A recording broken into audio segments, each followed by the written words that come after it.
Hello students, I Dipendra welcome you all to magnet brains. आपके Cengage book का जो हम सोल्यूशन कर रहे हैं डिस्कस, इसके 5 पार्ट्स में बुक डिवाइडेड है। हम अभी इसकी बुक कौन सी कर रहे हैं भाई? Coordinate geometry. इसी के बाद आपकी और भी काफ़ी सारी बुक्स प्लान्ड है, जैसे calculus, algebra, trigo, vectors in 3D। ये सारी चीज़ें एक एक करके हम करेंगे। बट अभी जो हमने शुरुआत की है कोऑर्डिनेट ज्योमेट्री से, उसका हम फर्स्ट चैप्टर कंप्लीट कर चुके हैं और आज हम शुरू करने वाले हैं second chapter. Second chapter basically straight line से, जो कि कोऑर्डिनेट सिस्टम जो आपका फर्स्ट चैप्टर था उसी का एक्सटेंशन है। और काफ़ी डिटेल में हम स्ट्रेट लाइंस की अलग अलग फॉर्म्स, यानी किस किस तरीके से कैसे कैसे इक्वेशंस बनती हैं और उनके क्या क्या प्रैक्टिकल इंप्लीमेंटेशंस होते हैं, उनके क्या क्या एप्लीकेशंस होते हैं, उस पर किस किस तरह के क्वेश्चंस बनते हैं, हर एक वैरायटी को एक्सप्लोर करेंगे। और बेशक जेईई मेंस और एडवांस लेवल की हम तैयारी यहाँ पर सिंगेज बुक के थ्रू कंटिन्यू करेंगे। विद दैट स्टूडेंट्स, बिना किसी डिले के आज का लेक्चर शुरू करेंगे। और पहले ये समझेंगे कि चैप्टर 2 में जो आज स्ट्रेट लाइंस का हम पढ़ने वाले हैं, वो बेसिकली हम शुरुआत करने वाले हैं equation of line in different forms. तो हम एक पहला तरीका पढ़ेंगे, एक बेसिक आइडिया लेंगे कि स्ट्रेट लाइन की इक्वेशन कैसे बनती है और उसे कैसे निकाला जाता है। और ग्रेजुअली हर लेक्चर के साथ हम एक अलग अलग डिफरेंट फॉर्म एक्सप्लोर करेंगे कि देखो ये इंटरसेप्ट फॉर्म होती है, ये स्लोप फॉर्म होती है, ये स्टैंडर्ड फॉर्म होती है, इसको डिटर्मिनेंट से भी निकाला जा सकता है। ऐसे हर एक चीज हम सीखेंगे। इसी के साथ भूलिएगा मत, हमारा प्लेटफॉर्म पूरे तरीके से free of cost quality online education platform है। यानी कि आपको कोई हिडन कॉस्ट या ऐसा कुछ सब्सक्रिप्शन नहीं लेना होता है, कोई कॉस्ट नहीं देनी होती है, कोई ट्रायल वर्जन या पेड वर्जन नहीं होता है। किंडरगार्टन, 12th स्टैंडर्ड, अलग अलग बोर्ड्स, अलग अलग मीडियम्स और कई सारे कॉम्पिटिटिव एग्जाम्स की हम यहाँ पर आपको तैयारी करवाते हैं। विद दैट स्टूडेंट्स, शुरू करते हैं आज का लेक्चर। और सिंगेज बुक का जो 11th और 12th स्टैंडर्ड का आईआईटी जेईई मैथमेटिक्स हम पढ़ रहे हैं, उसी के कंटिन्यूएशन को आगे बढ़ाते हैं। पहले तो ये समझते हैं स्ट्रेट लाइन एग्जैक्टली होती क्या है। अगर मैं आपके कोऑर्डिनेट प्लेन में स्ट्रेट लाइन की बात करूं, सो इन शॉर्ट दो पॉइंट्स को ज्वाइन करने वाली लाइन को हम स्ट्रेट लाइन कहते हैं। आई होप ये फैक्ट तो आपको बहुत अच्छे से याद है। अब बात क्या निकल कर आती है, एक स्टैंडर्ड से मैनर में, एक बहुत ही बेसिक से मैनर में, आपकी जो लीनियर इक्वेशन होती है ना students, ax plus b y plus c is equal to 0, इस लीनियर इक्वेशन को हम कहते हैं straight line. Please always remember this. ये जो आपकी लीनियर इक्वेशन होती है, इस लीनियर इक्वेशन को we call a straight line. अब स्ट्रेट लाइन ये क्यों है सर? मेरा बेसिक सा आपसे अभी सिर्फ आपकी समझ के लिए, आपकी अंडरस्टैंडिंग के लिए बस कहना इतना है, ये इक्वेशन कैसे बनी और इसने स्ट्रेट लाइन को ही क्यों रिप्रेजेंट किया, इसका एक बेसिक सा आइडिया भी बस मैं इतना देना चाह रहा हूं कि आप x की अलग अलग वैल्यू ट्राई करिए, आपको y की अलग अलग वैल्यूज मिलेंगी। और वो जितने भी पेयर्स आपको मिलेंगे ना, वो पॉइंट्स के जितने भी पेयर्स आपको मिलेंगे ना, उन्हें आप ज्वाइन करिए, you will undoubtedly get a straight line. आपको एक स्ट्रेट लाइन बनती हुई दिखेगी। सो ऑलवेज रिमेंबर, जब आपको एक लीनियर इक्वेशन मिलती है समथिंग ऑफ दिस सॉर्ट, कैसा सर? ये जो लिखा हुआ है ax plus b y plus c, of course उसमें a, b और c क्या होते हैं सर? कॉन्स्टेंट्स। और ये जो आपके x और y हैं, ये क्लियरली आपके वेरिएबल्स हैं जो x एक्सिस और y एक्सिस के कोऑर्डिनेट्स को रिप्रेजेंट करते हैं। तो इस तरीके से आपको हमेशा क्या मिलती है? एक स्ट्रेट लाइन की इक्वेशन। ऑफकोर्स a और b और c जो है वो रियल नंबर्स होंगे, और ये इंश्योर करना होगा आपको हमेशा कि इन तीनों में से, एटलीस्ट इन दोनों में से, a और b में से कोई एक तो नॉन जीरो हो। मतलब अगर तीनों ही जीरो हो गए तो फिर 0 इज इक्वल टू 0 कौन सी स्ट्रेट लाइन रही है? तो सिर्फ एक पॉइंट रहा, और इसमें भी क्या ही मिला आपको? इसमें कुछ नहीं मिला। ये तो एक बेसिक सी आइडेंटिटी है। तो मेरा आपसे कहना है कि इनमें से एटलीस्ट एक तो नॉन जीरो होना चाहिए। इस लाइन का क्या मतलब है, इस बारे में हम आगे आने वाले सेशंस के दौरान डिटेल में बात करेंगे। और बिल्कुल आज हम पढ़ने वाले हैं एक बेहतरीन सी फॉर्म स्ट्रेट लाइन की, कि देखो इस तरीके से स्ट्रेट लाइन ऐसे बनाई जाती है। और भी बहुत सारे तरीके हम एक्सप्लोर करेंगे आने वाले लेक्चर्स के दौरान। तो आज पहला तरीका सीखते हैं और समझते हैं और कैसे चीजें होती है। अच्छा, कुछ और भी बातें निकल कर आती हैं कि सर देखो स्ट्रेट लाइन बहुत सारे पॉइंट्स, बहुत सारे फैक्टर्स पर डिपेंड करती है, बहुत सारे कंपोनेंट पर डिपेंड करती है कि सर वो किस पॉइंट से या किन किन पॉइंट से गुजर रही है, या फिर वो किस दिशा में जा रही है, किस डायरेक्शन में जा रही है, किस तरीके से इंक्लाइंड है। ये सारे फैक्टर्स, इन सारी चीजों के बारे में ही बात करेंगे। आई होप आप भूले नहीं हो, लास्ट लेक्चर में हमने slope of a line, sorry last chapter में हमने slope of a line discuss किया है, और वहां बार बार ये बात दोहराई गई थी कि इन्हीं बातों को कंटिन्यू करेंगे नेक्स्ट चैप्टर में जब हम पढ़ेंगे स्ट्रेट लाइंस। आई होप आपको ये सारी बातें याद है। और अगर ये सारी बातें आपको याद हैं तो चलिए भाई, पहले तो ये हमारी स्टैंडर्ड सी फॉर्म पढ़ते हैं, जहां पर आपको equation of a line in point slope form पूछी जाए। मेरा कहना है इसको कैसे निकालेंगे सर? एक बड़ी आसान सी बात मैं आपसे पूछना चाह रहा हूं कि मान लो आपसे कोई कहे कि एक स्ट्रेट लाइन है, मान लो एक स्ट्रेट लाइन है, और वो आपसे ये कहे कि इस स्ट्रेट लाइन की स्लोप आपको दे दी उसने, स्लोप दे दी मतलब ये जो एंगल बन रहा है थीटा, इसका 10 रेशो उसने निकाल के दे दिया, जिससे हम कह देते हैं लेट्स से थोड़ी देर के लिए एम। ये बस कन्वेंशन है स्टूडेंट्स, है ना। उसने पहली बात तो आपको tan थीटा निकाल के दे दिया। और एक और बहुत जरूरी बात हमको नजर आई सर, उसने आपसे ये भी कहा कि सर ये जो लाइन है ना, ये किसी एक पॉइंट से पास होती है जिसे हम कह देते हैं x1, y1। तो क्लियरली सर बहुत ही अंडरस्टूड सी बात है, बहुत ही बेसिक और डायरेक्ट सी बात है कि अगर मैं इस स्ट्रेट लाइन की इक्वेशन लिखना चाहूं तो क्या लिखूंगा सर। एक काम करो, इस पे एक रैंडम पॉइंट मान लो x, y, ये मैंने माना एक वेरिएबल पॉइंट।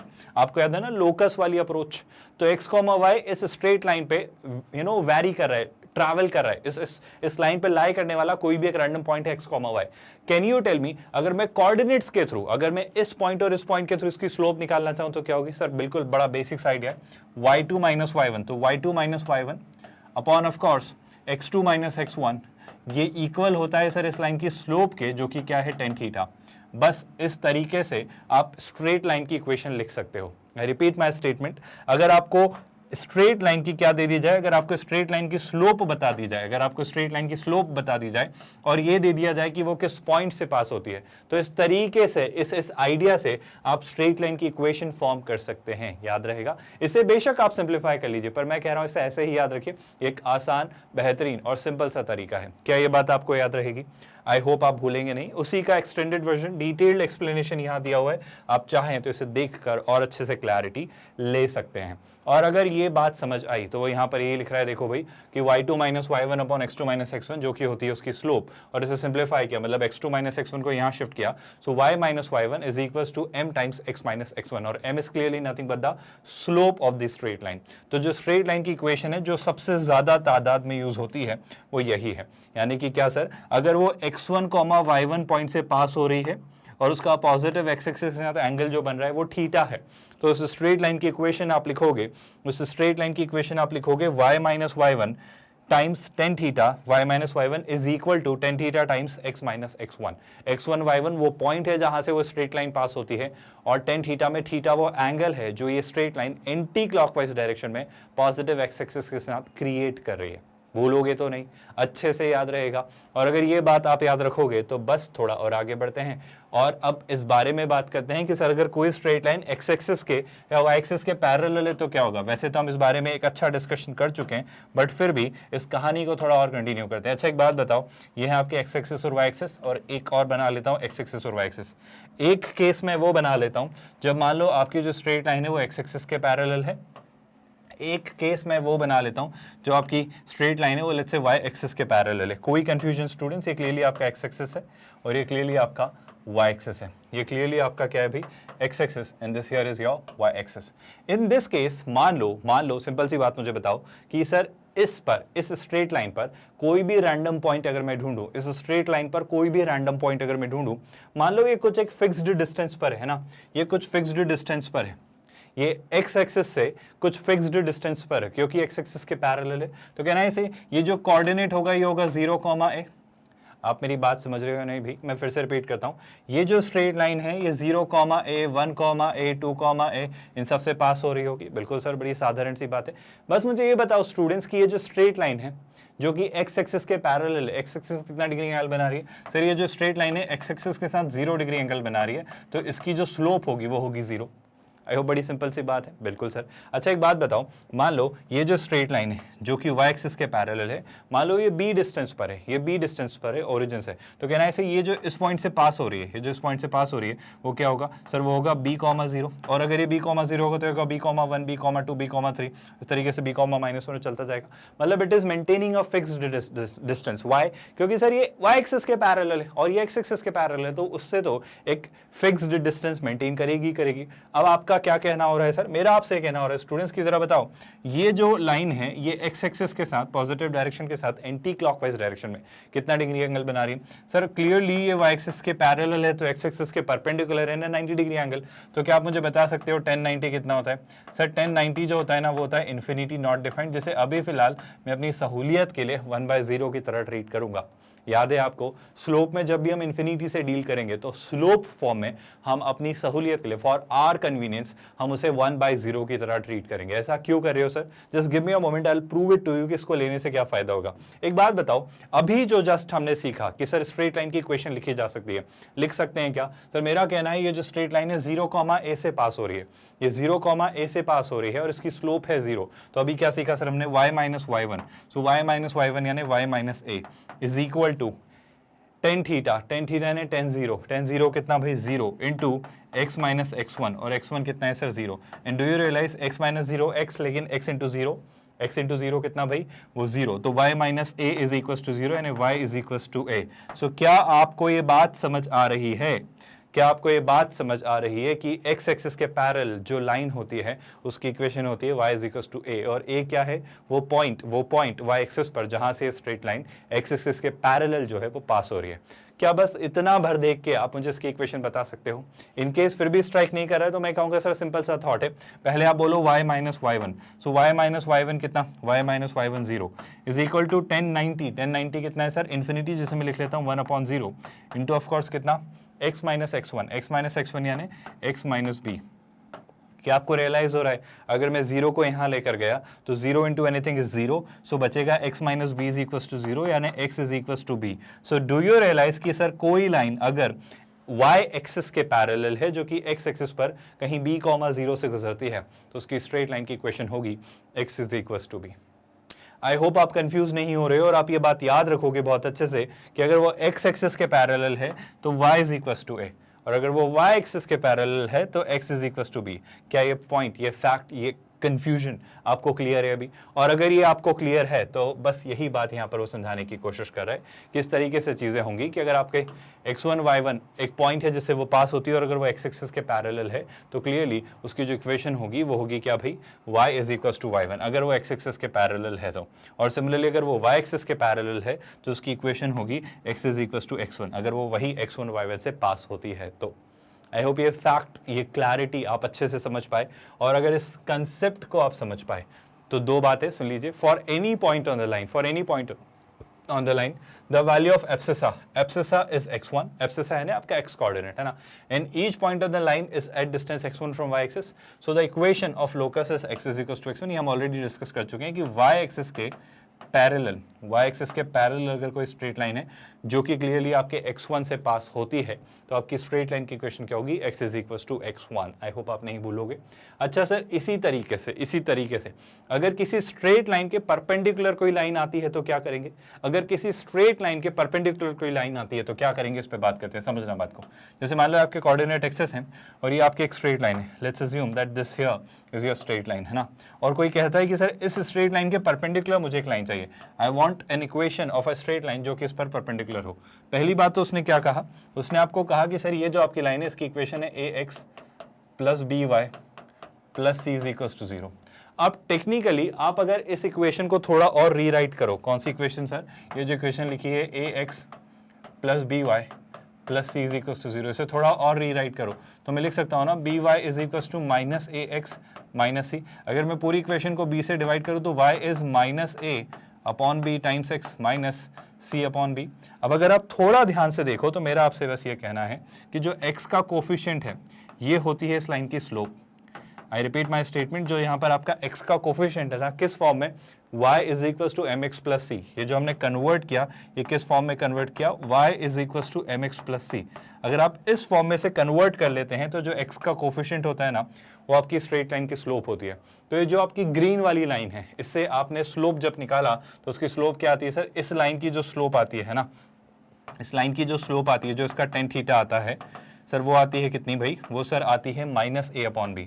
आई होप आप ये सारी बातें भूले नहीं हो, लास्ट चैप्टर में हमने इसे डिटेल में डिस्कस किया है। तो क्या फायदा सर इसकी स्लोप निकालने से? क्या करना चाह रहे हो आप? मैं कह रहा हूं अगर इसकी slope minus a upon B है और उस पर एक लाइन जो है वो परपेंडिकुलर है तो क्या इस लाइन की स्लोप बता सकते हो? सर अगर दो लाइंस परपेंडिकुलर हैं एक दूसरे पर, जैसे मान लो ये है लाइन L1 और ये है line L2, and if I know that L1 and L2 are perpendicular on each other, तो मैं कहूंगा L1 लाइन की स्लोप और L2 लाइन की जो स्लोप है ना उनका प्रोडक्ट होगा -1। यानी कि सर अगर इसकी स्लोप है माइनस ए अपॉन बी तो इस जो L2 लाइन है इसकी स्लोप होगी क्या? इस लाइन का नेगेटिव रेसिप्रोकल, मतलब माइनस ए अपॉन बी का नेगेटिव क्या होगा, ए अपॉन बी, और रेसिप्रोकल क्या होगा, बी अपॉन ए। तो ये जो L2 लाइन है स्टूडेंट्स, ये जो आपकी L2 लाइन है, इसकी जो स्लोप होगी वो क्या होगी सर, वो हो जाएगी बी अपॉन ए। तो सर ये तो निकली आपकी स्लोप। क्या आपको ये बात समझ आई? अब कोई ना कोई कंडीशन आपको क्वेश्चन में गिवन होगी, कोई ना कोई कंडीशन आपको क्वेश्चन में गिवन होगी, जिसकी हेल्प से आप ये पता कर पाओगे कि ये जो L2 लाइन है वो किस पॉइंट से पास होती है। कुछ ना कुछ तो दिया होगा, कुछ ना कुछ तो आपको कहीं दिया होगा कि उसका y एक्सिस पे कहाँ इंटरसेक्ट कर रही है, x एक्सिस पे कहाँ कर रही है, दोनों लाइंस कहाँ इंटरसेक्ट कर रही है। कोई ना कोई बात आपको कही जाएगी, कुछ ना कुछ कंडीशन दी जाएगी। तो समझना बात को। आपको क्या मिल गया फिर से सर, आपको L2 लाइन की स्लोप मिल गई और आपको ये पता चल जाएगा कोई ना कोई कंडीशन से कि वो L2 लाइन किस पॉइंट से पास होती है। तो अगेन सर, अगर मुझे ये पता चल जाए कि वो L2 लाइन किस पॉइंट से पास होती है, कोई भी एक रैंडम पॉइंट दे दे अगर वो L2 लाइन पर लाई करने वाला, और मुझे पता है कि L2 लाइन की स्लोप क्या है, तो क्या मैं L2 लाइन की इक्वेशन लिख सकता हूं? बिल्कुल लिख सकता हूं। मैं आपको कहां से कहां पहुंचाना चाह रहा हूं, इस बात को समझो स्टूडेंट्स, कि आपके पास इक्वेशन थी एक लाइन L1 की, और आपसे कोई पूछता है इस पर परपेंडिकुलर लाइन की इक्वेशन क्या होगी, तो बिल्कुल वो निकालने के लिए वो कुछ और कंडीशंस भी देगा, वो पॉइंट कहां जिससे वो लाइन पास होती है, ये एक एक्स्ट्रा डिटेल वो आपको देगा, और इस बेसिस पर आप इस तरह के क्वेश्चंस को बहुत इजीली वर्कआउट कर पाएंगे। क्या ये फैक्ट, क्या ये पॉइंट, क्या ये स्टेटमेंट आपको समझ आ रहा है कि किसी भी लाइन की इक्वेशन दे दी जाए तो उस पर परपेंडिकुलर लाइन को कैसे सोचा जाता है? यही बात मैं आपको समझाने की कोशिश कर रहा हूं कि जब इसने कहा आपसे कि आपकी स्ट्रेट लाइन की इक्वेशन थी ax plus b y plus c is equals to 0, तो आपने कहा कि सर इस लाइन की जो स्लोप है, वो कितनी आती है सर, वो आ जाती है minus, I think a upon b, बिल्कुल सही, माइनस ए अपॉन बी। तो इस पर जो लाइन परपेंडिकुलर है उसकी स्लोप हो जाती है बी अपॉन ए, और वो किसी ना किसी पॉइंट से पास होगा, ऐसा कुछ कहेगा वो, तो उस लाइन की इक्वेशन आप आसानी से सोच पाएंगे, समझ पाएंगे और लिख पाएंगे। Do you all understand that? And if you all have understood that, बस यही बात यहाँ पर उसने थोड़े घुमा फिरा कर लिख कर कही है, सुनिएगा ध्यान से।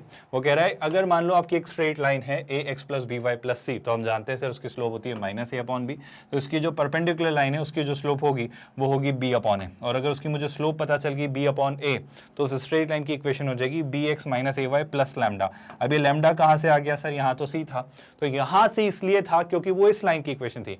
यहाँ पे कांस्टेंट चेंज होगा क्योंकि ये पैरेलल जरूर है, सॉरी परपेंडिकुलर जरूर है, लेकिन वो किसी और पॉइंट से पास होती है, और उसका जो भी पॉइंट है, उसकी जो भी कंडीशन है, उस कंडीशन को सेटिस्फाई या एडजस्ट करने के लिए वो लैम्डा फिगर आउट कर लेंगे गिवन कंडीशन की हेल्प से। ये क्वेश्चन के थ्रू मैं और अच्छे से समझा पाऊंगा। अभी शायद अच्छी बेहतर क्लैरिटी ना आई हो, पर एक क्लैरिटी बिल्कुल बनी रहनी चाहिए कि अगर एक लाइन दे दी जाए तो उसको इस फॉर्म में कन्वर्ट करके हम उसकी स्लोप निकाल लेते हैं, और उसकी स्लोप का नेगेटिव रेसिप्रोकल आपको उस पर परपेंडिकुलर लाइन का स्लोप दे देगा। क्या ये बात आप याद रखेंगे? क्या ये बात आप भूलेंगे तो नहीं? अब जरा इस क्वेश्चन को देखते हैं जहां वो लिख रहा है find the equation of the perpendicular bisector. Sir दो पॉइंट्स हैं, कौन कौन, ए और बी। तो ए है पॉइंट जो क्लियरली कितना है 2,3, और एक पॉइंट है बी जो कि क्लियरली कितना है सर 6,-5। अब आप क्या पूछना चाह रहे हो सर? मैं आपसे ये पूछना चाह रहा हूँ कि अगर इन दोनों को ज्वाइन करने वाली जो लाइन है या लाइन सेगमेंट है, इसका परपेंडिकुलर बाइसेक्टर मतलब क्या?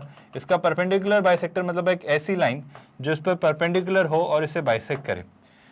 क्या इस स्ट्रेट लाइन की इक्वेशन निकाली जा सकती है सर? अभी तो हमने सीखा, क्या सीखा सर? हमने सीखा कि अगर मुझे किसी स्ट्रेट लाइन की दो चीजें पता हो, क्या पता हो सर? एक तो उसकी स्लोप पता हो और एक वो किस पॉइंट से पास होती है ये पता चल जाए, तो मैं बहुत इजीली उस स्ट्रेट लाइन के बारे में काफी सारे प्रेडिक्शंस दे सकता हूँ, स्पेसिफिकली उसकी इक्वेशन बता सकता हूँ। कैसे कहेंगे जल्दी बताओ स्टूडेंट? सर मेरा कहना है बड़ा आसान सा तरीका है। पहले तो ये बताओ, ये जो ए बी को ज्वाइन कर रही है लाइन, उसकी स्लोप कितनी है? सर ए बी की लाइन, जो ए बी लाइन है उसकी जो स्लोप होगी वो क्लियरली क्या होगी sir? y2 minus y1, so -5 - 3 that's कितना? -8। किसी को इस बात से परेशानी? एंड 6 - 2 दैट्स कितना? दैट्स 4। आई होप ये बात आपको समझ आ रही है। -5 - 3 दैट्स -8 और 6 - 2 इज 4, सो 4 से -8 को डिवाइड किया, सो दैट्स -2। अगर ए बी लाइन की स्लोप आ रही है -2, और इसे मैं कह देता हूं थोड़ी देर के लिए L, तो ये जो नई लाइन आप परपेंडिकुलर बाइसेक्टर ढूंढ रहे हो उस लाइन की स्लोप क्या होगी सर? इसका नेगेटिव रेसिप्रोकल, -2 का -2 और 2 का रेसिप्रोकल इज 1/2, तो इस लाइन की स्लोप कितनी होगी? 1/2। अब बस मुझे ये बता दो सर कि अगर ये लाइन L कहां से पास होती है ये पता चल जाए तो ये क्वेश्चन खत्म हो जाएगा। साहब ये जो L लाइन है ना, ये परपेंडिकुलर बाइसेक्टर है, परपेंडिकुलर है, तो हमने क्या निकाला? Negative reciprocal. आई होप आपको स्लोप के कॉन्टेक्स्ट में बात समझ आई। अब बाइसेक्टर अगर है मतलब क्या हुआ? ये और ये इक्वल सेक्शन है, मतलब ये जो पॉइंट होगा, जो पॉइंट ऑफ इंटरसेक्शन होगा, ये मिड पॉइंट होगा ए और बी का। आप समझ पा रहे हो? तो 6 + 2 8, 8 divided by 2 that's 4। -5 + 3 that's -2, -2 divided by 2 is -1। So sir दोनों बातें तो पता चल गई। आपको पता चल गया कि इस लाइन की स्लोप कितनी है और आपको ये पता चल गया कि ये लाइन किस पॉइंट से पास होती है। तो क्या आप इस लाइन की इक्वेशन नहीं लिख सकते? बोलो भाई, y - y1, so y - -1 that's y + 1 is equal to m यानी tan theta which is what 1/2 times x - x1, तो x - x1 कितना हो जाएगा? x - 4। And if I were to simplify this I will get the final equation. देखो भाई 2 से यहाँ multiply किया तो ये हो जाता है 2y + 2 और 1 से इधर मल्टीप्लाई किया तो x - 4, है ना। सारी चीजें इधर ले आओ या सारी चीजें उधर ले जाओ, चीजें आसान हो जाएंगी। तो ये लिखेंगे हम x -2y और ये -2 उधर गए तो -2 दैट्स -6 इज इक्वल टू 0। तो ये जो सर आपकी इक्वेशन बन रही है x - 2y - 6, this is nothing but the equation of the perpendicular bisector जो इन दोनों पॉइंट्स को ज्वाइन करने से बनता है उस लाइन का। क्या आपको बहुत बेसिक सा, सिंपल सा, डायरेक्ट सा, आसान सा क्वेश्चन समझ आया? इस क्वेश्चन में किसी भी स्टेप में कहीं पर भी कोई डाउट या कंफ्यूजन है? और अगर नहीं है तो क्या हम एक और क्वेश्चन ट्राई कर लें? सर बिल्कुल कर लीजिए। इस क्वेश्चन में क्या लिख रहा है वो पढ़ लेते हैं। Find the coordinates of the foot of the perpendicular. एक अच्छा क्वेश्चन है, मैं कह रहा हूं मैं इसकी आपको डायरेक्ट अप्रोच भी सिखाऊंगा। मैं आपको बताऊंगा कि हम इसको फॉर्मूले से कैसे सॉल्व कर सकते हैं, हम देखेंगे। लेकिन अभी फिलहाल सर फॉर्मूले याद नहीं रहे तो अगर रटने का मन ना हो तो बेशक आप अपनी इंटेलिजेंस, अपना लॉजिक, अपना ब्रेन यूज करेंगे और बस वही ब्रेन में आपका डेवलप करवाना चाह रहा हूं कि जब तक आपके पास आपका लॉजिक, आपकी इंटेलिजेंस है, आप आसानी से हर एक चीज वर्कआउट कर सकते हैं। बट फॉर्मूले अच्छे होते हैं। फॉर्मूले अच्छे इसलिए होते हैं क्योंकि अगर आपको फॉर्मूले पता हो, याद रहें, तो आपकी इफिशिएंसी बढ़ जाती है। आप क्या हो जाते हैं? आप इफेक्टिव हो जाते हैं। इफेक्टिव होने का क्या मतलब होता है सर? इफेक्टिव होने का मतलब है कि आप टाइम बचाते हैं। इफेक्टिव या एफिशिएंट होने का मतलब है कि आप टाइम बचाते हैं, और टाइम बचाते हैं तो क्या होता है सर? टाइम बचाते हैं तो आपके एफर्ट्स कम लगते हैं क्योंकि आपके पास कौन से टूल्स हैं? फॉर्मूला। तो आप क्या लगाते हो भाई? आप लगाते हो एफर्ट्स। आप बात समझ पा रहे हो? अच्छा, इन सारी बातों की एक बार ऐसा कहा गया था, I am not very sure कि अब्राहम लिंकन ने ही कहा था, बट ऐसा कहा जाता है, इफ मतलब उनका एक कोट है, if I have 6 hours to cut down a tree, I will spend the first 4 hours in sharpening the saw. मतलब आप बात समझिए, वो कहते हैं अगर मेरे पास एक पेड़ को काटने के लिए 6 घंटे दिए जाएं तो बेशक मैं शुरुआत के 4 घंटे अपनी सॉ, जिससे मैं उस पेड़ को काटूंगा, जिस हथियार से, जिस टूल से मैं उसे काटूंगा, उसको शार्पन करने में, उसे धारदार, उसकी धार और तेज करने में करूंगा। क्योंकि ऑफ कोर्स जितनी ज्यादा शार्पन्ड आपकी सॉ होगी, जितने ज्यादा अच्छे आपके पास हथियार होंगे, उतनी इफेक्टिवली, उतनी इफिशिएंटली आप अपने प्रॉब्लम्स को सॉल्व कर पाएंगे, उन्हें जल्दी से सॉल्व कर पाएंगे। और इसी को आप स्मार्ट वर्क या हार्ड वर्क कहते हैं, है ना। विद दैट स्टूडेंट्स, वापस आते हैं इस क्वेश्चन पर। इस क्वेश्चन को ट्राई करते हैं और समझते हैं कि यहाँ पर क्या लिखा हुआ है। वो क्या बोल रहा है? Find the coordinates of the foot of the perpendicular drawn from the point P1, -2 on the line y = 2x + 1। Sir बहुत सारी बातें कह दी, कुछ समझ नहीं आ रहा। वन आफ्टर अनदर, एक वक्त पे एक लाइन पढ़ो और उसे क्रैक करो। Find the coordinates of the foot of the perpendicular drawn from the point P। Sir P एक पॉइंट है विच इज बेसिकली 1, -2। इससे आपने एक परपेंडिकुलर ड्रॉप किया, इस लाइन पर। कौन सी लाइन पर सर? ये लाइन है y = 2x + 1। मैं बस आपसे ये कह रहा हूं कि थोड़े दिनों के बाद या कुछ ही लेक्चर्स के बाद आपको रियलाइज होगा कि सर इतनी मेहनत आप क्यों कर रहे थे, क्योंकि उस दिन मैं आपको क्या बता दूंगा? फॉर्मूला। तो आप बहुत जल्दी से बस अप्लाई करके चीजें निकालोगे। बट मैं कह रहा हूं टेक्निकलिटीज क्या होती है उस पर बात कर लेते हैं। तो 1, -2 का वो फीट आपसे पूछ रहा है कि इसका जो ड्रॉप किया आपने फुट, ये जो फुट आपने ड्रॉप किया है इस लाइन पर, जो कि बेसिकली क्या है? परपेंडिकुलर ऑफ कोर्स, तो उसके कोऑर्डिनेट्स क्या होंगे? अच्छा बाय द वे, फिर वो उसको और एक्सटेंड कर रहा है कि सर कहानी यहाँ खत्म नहीं हो रही है। आपसे अगर मैं बोलूं कि ये जो लाइन है, ये लाइन अगर मिरर की तरह बिहेव करती, had this line behaved like a mirror, तो जो पी की इमेज बनती कहीं ना कहीं दूर जाके बनती। मैं बना नहीं पा रहा हूँ, स्पेस कम है ना। बना सकते हैं, क्यों नहीं बना सकते? अगर मैं पी को थोड़ा यहाँ बना लूँ, अगर मैं कह दूं आपसे कि पी जो है वो ये है ना, टू से कि P जो है वो ये है ना, जो कि क्या है भाई? 1, -2। तो ये क्या हो जाएगी? Let's call this as P का मिरर इमेज, जिसे मैं कह देता हूँ P'। तो इसके कोऑर्डिनेट्स क्या होंगे वो ये भी पूछ रहा है। तो ऑफ कोर्स आपसे ये भी पूछ रहा है कि ये कोऑर्डिनेट क्या है, वो ऑफ कोर्स आपसे ये भी पूछ रहा है जो उसकी मिरर इमेज है, इसके कोऑर्डिनेट्स क्या है। एक आसान सा क्वेश्चन है, मेरा यकीन करिए, एक बहुत ही आसान, सिंपल और बेहतरीन सा एक क्वेश्चन है। ऐसे कैसे आसान हो गया सर? कुछ समझ ही नहीं आ रहा है। थोड़ा पेशेंस रखिए। क्या मैं सबसे पहले इस फीट के कोऑर्डिनेट को h, k मान सकता हूँ? अगर आपको ये निकालना है तो ये निकालिए, वरना आप ये भी निकाल सकते हो। दोनों बातों से निकाला सकते हैं। सर आपने इसको h, k क्यों कहा? बस थोड़ा पेशेंस रखिए।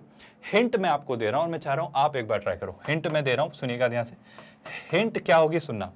आप क्या इस लाइन की स्लोप निकाल सकते हो? आप क्या इस लाइन की स्लोप निकाल सकते हो, और इन दोनों लाइन में जो रिलेशन है वो मुझे दिख रहा है कि सर ये शायद परपेंडिकुलर है। ये इस क्वेश्चन की पहली हिंट है जो आप अप्लाई करोगे।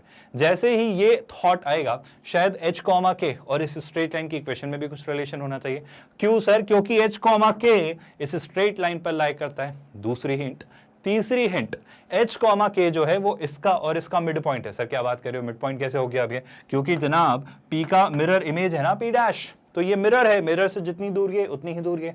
तो सर तीसरी बात, इसका और इसका मिड पॉइंट है ये, तो तीनों चीजें निकाली जा सकती हैं, ये भी और ये भी। तो जल्दी से मुझे निकाल के बताओ कि आपका क्या आंसर आ रहा है। अब सिंपल सी बात है भाई, क्या करेंगे कि आपने हिंट अप्लाई किए, क्वेश्चन ट्राई किया और मुझे बताया कि नहीं कि कमेंट में आपका क्या आंसर आ रहा है।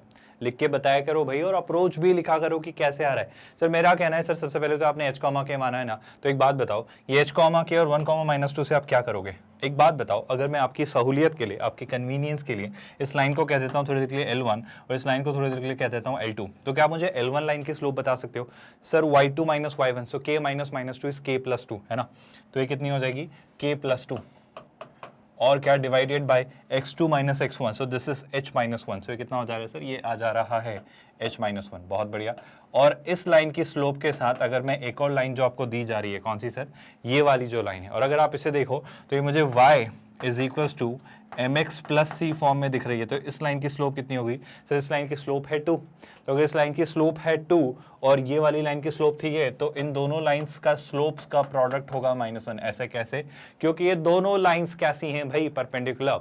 ठीक है सर, यहां से कुछ कुछ निकाल सकते हैं, तो कुछ कुछ का क्या मतलब देखो जरा, h - 1 को वहां शिफ्ट किया है ना, तो ये कितना हो रहा है? ये हो रहा है 2k plus of course 4 is equal to h - 1 को वहां शिफ्ट किया तो हो जाता है -h + 1।